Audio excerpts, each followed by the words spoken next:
Minulla on vieraana olympiavoittaja Olavi Kemppainen. Alkoholismista parantunut, siihen uudestaan sairastunut, sitten taas parantunut, uskoon tullut.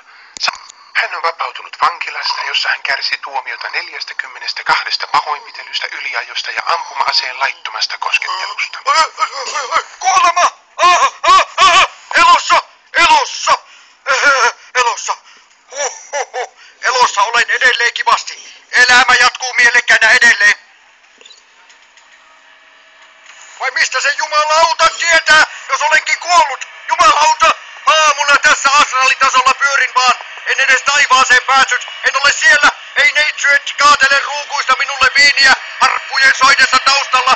Helvetti! Eikä helvettiikään ottaneet minua! Jumalauta! En mihinkään kelvannut! No, mitähän televisiosta tulee? Olavi Kemppainen, olympiamolekkuveli. Anna mä halaan. Alatko mua? Saan susta voimaa, suomalaisesta sankarista. Östi! Mistä tiedät? Te kokee elämän ainutkertaisena mahdollisuutena, vai onko elossa siinä mielessä, että ei ole fyysisesti kuollut? Se jälkimmäinen. Nitistä ittees! Eikö se on se, että onko hereillä? No ittees vasaralla! Haha, elossa! Mahtavaa! Mutta hirveät kivut on tällä hetkellä. Voimia! Kiitos!